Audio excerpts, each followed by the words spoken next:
नमस्कार मैत्रिणींनो, राम राम, सुप्रभात. मग चला तर आज काय आहे, आपल्या मराठी अस्मितेचा, मराठी मनाचा, मराठी माणसाचा, मराठी बाणा, मराठी शाहीचा आज गुढीपाडवा म्हणजेच आपला मराठी सण मंडळी. तर हे पहा, मी सकाळी 6ला फिरायला जात असताना सामना पथकाचे काही लोक इथं माझे राजे शिवछत्रपतीच्या समोर गुढीची तयारी करत होते. पण हे चुकीचं वाटलं बरं का मंडळी. मला ह्यांनी छत्रपतीच्या समोर येऊन गुढी तयार करणं हे मला अजिबात आवडलेलं नाही. चला तर मग आपण ह्यांचं सगळं काय काय आहे बघूया. हे पहा, खूप सुंदर अप्रतिम ढोल ताशा पथकाचे हे सामना पथकाचे लोक महाराजाला मानवंदना करण्यासाठी आलेले होते. हे इतपत बराबर आहे, हे खूप छान आहे आणि हे मला आवडलं.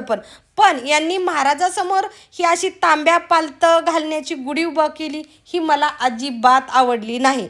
तुम्हाला काय वाटतंय मला नक्की कमेंट करून सांगा. ह्यांचं ढोल पथक, ताशा, ढोल पथक हे सगळा ह्यांचा मॉप खूप सुंदर होता.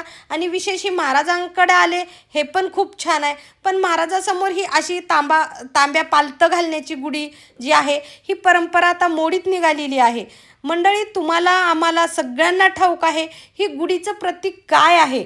मला माहिती आहे, आपले प्रभू रामचंद्र 12 वर्ष वनवास संपल्याच्या नंतर 1 वर्ष अज्ञातवास भोगून सुद्धा ते परत आले आणि रामाचा वनवास संपला म्हणून गुढी तोरण उभं करण्याची आपली पद्धत आहे. पण त्याच दिवशी आपले राजे छत्रपती संभाजी राजांना मुघलांनी छील करून मारलं. त्यांचं मुंडकं बरच्यात खुपसून वेशीवर टांगलं. ही अशी प्रथा आहे. म्हणून ती तशी तांब्या पालतं घालण्याची गुढी मला अजिबात आवडत नाही. मी गुढी उभा करते मंडळी, तुम्ही माझी गुढी पहा आणि मग मला म्हणा खरंच की ताई तुझं योग्य आहे. ही गुढी अशी तांब्या पालतं घालणं, आपण काय आपल्या मराठी समाजामध्ये कसं असतं माहिती आहे का, तांब्या पालता घालणं म्हणजे अशुभ म्हणतात. मग गुढीवर तांब्या आपण पालताच घालतो ना, मग ते अशुभ झालं ना मंडळी. हे काही योग्य नाही. गुढी कशा पद्धतीची उभं करायची, आनंद कसा साजरा करायचा, तुम्ही माझी गुढी पहा मंडळी. पुढे बरं का, मी तुम्हाला माझी गुढी दाखवणार आहे. पण इथल्या ताशामधली किंवा ह्या ढोल पथकामधलं ह्या सामना पथकाचं इतकं सुंदर प्रदर्शन होतं. हे पहा, ह्या मुलीला किती गोड मुलगी आहे ना, इतका सुंदर फेटा बांधत होता दादा, की अप्रतिमच फेटा बांधत होता. पहा, मी तिथं अगदी स्तब्ध होऊन उभं टाकलं आणि ही मुलगी पण इतकी गोड आहे. महाराज, तुम्हाला काय सांगू मंडळी मैत्रिणींनो, ह्या छोट्या छोट्या मुली कधी मोठ्या होतात आणि भुरकन चिमणी उडाल्यासारखं घरट्यातून उडून, माहेरच्या घरट्यातून उडून सासरच्या घरामध्ये जाऊन, सासरच्या अंगणामध्ये जाऊन कधी तिथलं अंगण फुलवतात, पतासुद्धा लागत नाही बरं का. किती छान गोड मुलगी आहे पहा ना. खरंच मला खूप आवडली मंडळी. आणि हे पहा, ह्या सामना पथकाचे ढोलचं इतकं प्रदर्शन, अप्रतिम प्रदर्शन होतं. सकाळी आज तर माझा एवढा वर्ष मस्त आणि आनंदी जाणार महाराज. मी फिरायला क्रीडा संकुलात निघाले आणि महाराजांचं दर्शन घेतल्याशिवाय मी दररोज फिरायला जात नाही.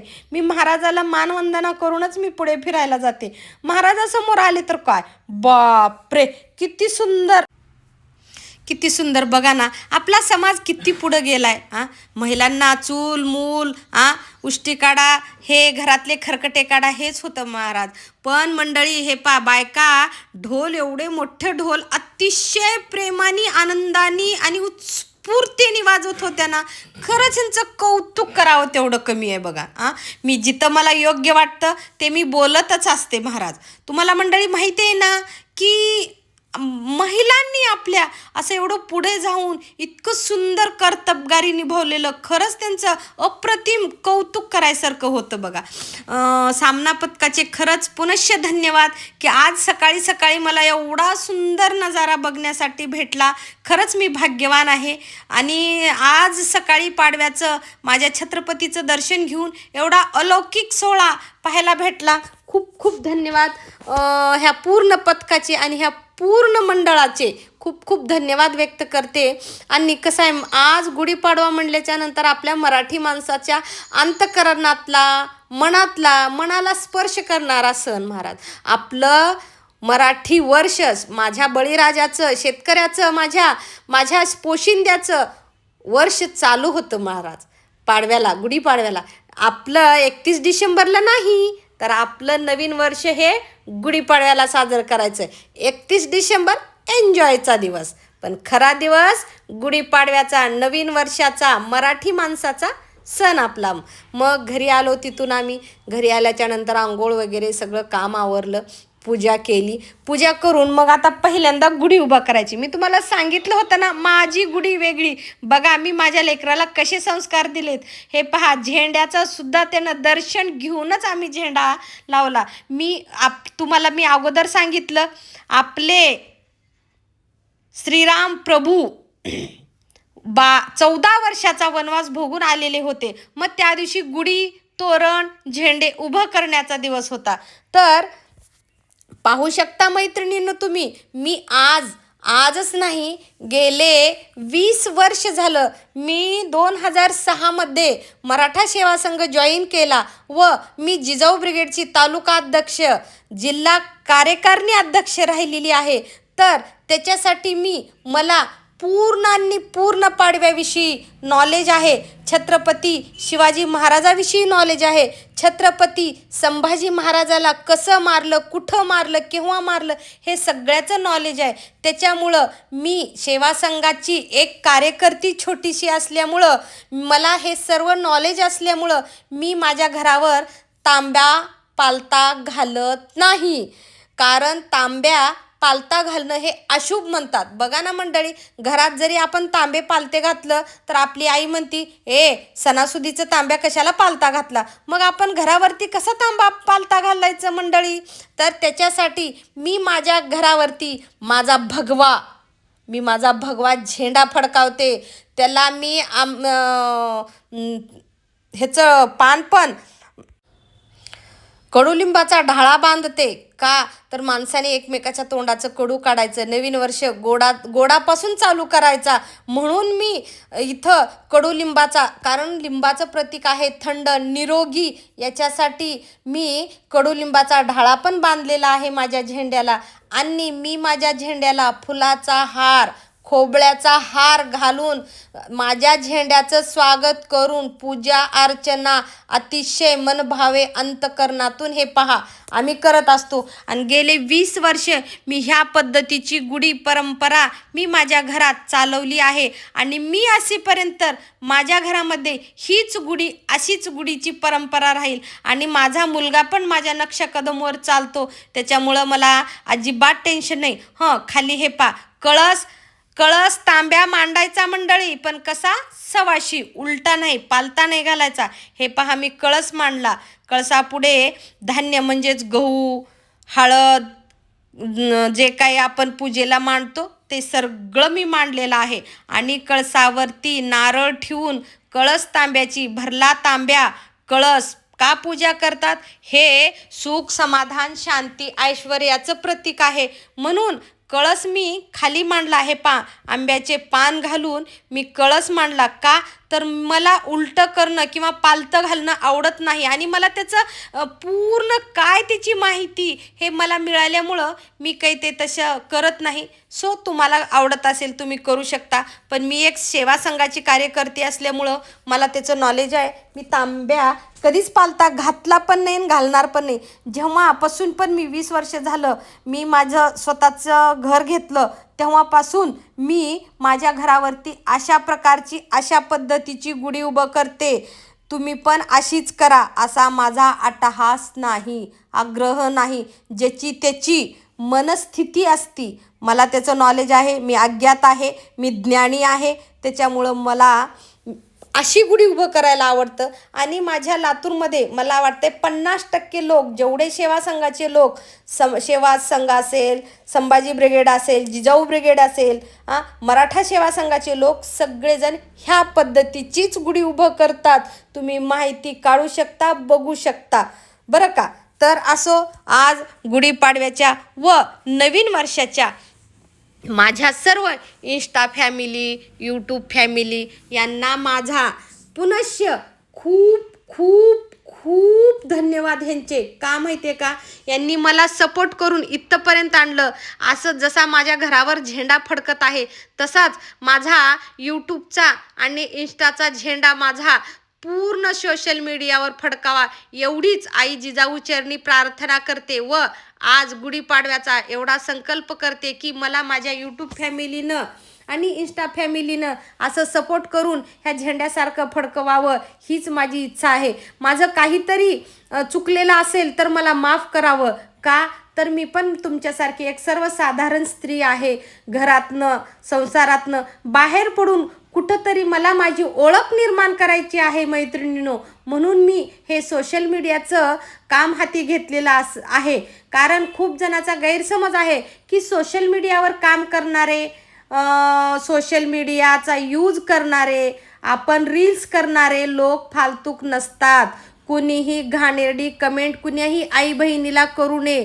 हौस असती, अंगामध्ये कला असती, म्हणून त्या ह्या सर्व करतात. आणि सोशल मीडियावरती काम करणं साधारण महिलेचं किंवा साधारण माणसाचं काम नाही मंडळी. मी तुम्हाला छाती ठोकपणे सांगू शकते. कारण एवढं पूर्ण 10 ते 15 मिनिट बोलणं, शूट करणं, एडिटिंग करणं, इट्स नॉट जोक. कळतं? तुम्ही करा म्हणजे तुम्हाला कळेल. कोणालाही वाईट कमेंट करायची नाही, कुणीही. म्हणून सांगते मंडळी, अजिबात तुम्ही बघत जा, आनंद घेत जा. काही चुकलं तर त्याच्याविषयी सांगत जा, आम्ही दुरुस्ती करू. सर्व सोशल वरल्या सगळ्यांतर्फे मी तुम्हाला सांगते की काही चुकत असलं तर सांगा. तुम्ही श्रोते हो आहेत, तुमच्यावर तर आमचं सगळं चालतं. तुम्ही आहेत तर आम्ही आहे. पण असं वाईट घाण कुण्याही आई बहिणीला कमेंट करायचं नाही. कुण्याही मुलांना किंवा माणसांना सुद्धा काही कमेंट करायचं नाही. कोणी व्यंग असेल, कोण सुंदर असेल, कोण कसा असेल, कोण कसा असेल, पण ती आपली कला दर्शवतात मंडळी. तर अजिबात आज गुढीपाडव्याचं मी तुम्हाला सांगते, अजिबात कुणालाही वाईट कमेंट करायचं नाही, बरं का मंडळी. एवढं लक्षात ठेवा. कारण कोणती आई माऊली बहीण आपली जर ही ज्यावेळेस तुमची कमेंट बघते त्यावेळेस नाराज होती हो, तिचं मन घैवरून जातं आणि अचानकपणे तुमच्यासाठी बद्दुआ निघतात. त्याच्यासाठी कुणीही वाईट कमेंट करायचं नाही, कुणाचीही बद्दुआ घ्यायची नाही. आपल्या संसारातून घर, लेकरं, नवरा, पाहुणे रावळे सगळे सांभाळून जर कोणती आई बहीण सोशल मीडियावरती इंस्टाग्राम असेल, यूट्यूब असेल किंवा फेसबुक असेल ह्याच्यावरती रील्स करत असेल, गाण्यावरती थोडं बहुत झुमली, नाचली, तर कुठं काय तुमचं बिघडलं हो. आनंदानं तुम्ही पण आनंद घ्या ना. वाईट कमेंट करत जाऊ नका. कुठलीच महिला वाईट नसती किंवा वाईट काही करत नसती. वाईट करणाऱ्याला, वाईट अंग प्रदर्शन करणाऱ्याला, घाण बोलणाऱ्याला तुम्ही नक्की बोला. पण ज्या महिला, ज्या माय माऊली आया बहिणी खूप सुंदर आपलं म्हणजे जे काही त्यांनी दाखवतात, रील्स करतात, डान्स करतात, अंग भरून कपडे लेवतात, खूप छान भाषा असते त्यांची, त्यांना अजिबात कमेंट करायची नाही. कळालं का? बरं का? एवढं लक्षात ठेवा. आणि चला मग आता पुरणपोळी जेवायचे. आज पाडव्याचा आपल्याला सॉरी बरं का, मी तुम्हाला रागवलं नाही. एक माझ्या मनातलं थोडं बहुत तुमच्या पुढे मांडायचा प्रयत्न केला तुटक्या मुटक्या शब्दात. तुम्ही समजून घ्या. हे बघा माझा हिरो गरगर गरगर गरगर गर पुरण कसा असा वाटतो ना. पोळ्यासुद्धा अशा भरभर भरभर भर होतात माझ्या लेकरासारखं. बघा हो का माझे राजे पुरण वाटत आहेत. मी माझ्या लेकराला सगळे संस्कार दिले. मुलगा असला म्हणजे आईला मदत करू नये का? सांगा बरं. मुलाचं पण कर्तव्य बनतं आईला मदत करायची. माझा मुलगा मला मदत करतो पहा. हे बघा कसली टम पोळी झाली. माझ्या हिरोनं पुरण गरगर गरगर गर फिरवलं की भरभर भरभर मी पोळ्या केल्या अशा मस्तपैकी. या मंडळी सगळेजण आज गुढीपाडव्याला माझ्याकडे जेवायला यायचं. डब्बा घेऊन, नाहीतर ये चाल तसंच. मी काय माझ्या पुरता स्वयंपाक केलाय. मजा केली मी तुमची, पण छान आहे ना मजा. अशी अधूनमधून मजा करत जा, आनंदी राहत जा तुम्ही पण. असे माझे आनंदी आणि एकदम सुंदर सुंदर व्हिडिओ बघत जा, कमेंट करत जा, लाईक करत जा. तुम्ही श्रोते हो, तुम्ही आहेत. तुमच्या प्रोत्साहनामुळं तर मी व्हिडिओ करायला लागले. मी पण आता घरातून संसारातून अलिप्त झाले. म्हटलं आता काय करा, आपल्याला नोकरी नाही, काम नाही, कुठला जॉब नाही, म्हणून म्हणलं चला आपण सोशल मीडियाकडे वळूया. आपलं मनोरंजन होईल, स्वतःचं तर मनोरंजन होईल, मी गुंतून राहील यामध्ये, मला काम मिळेल आणि मी तुमचं मनोरंजन करेल. नवीन नवीन व्हिडिओ तुम्हाला पाहण्यात येतील, नवीन काही काही माझ्या आयुष्यातले काही प्रसंग तुम्हाला मी ऐकवेन. माझं सुख, माझं दुःख, माझी परेशानी, प्रॉब्लेम. आता इंस्टा, यूट्यूब आणि फेसबुक माझी फॅमिली झाली. मग मी माझ्या फॅमिलीसोबत माझं सुख दुःख शेअर करेल ना. मग तुम्ही ऐकायचं. जर काही माझं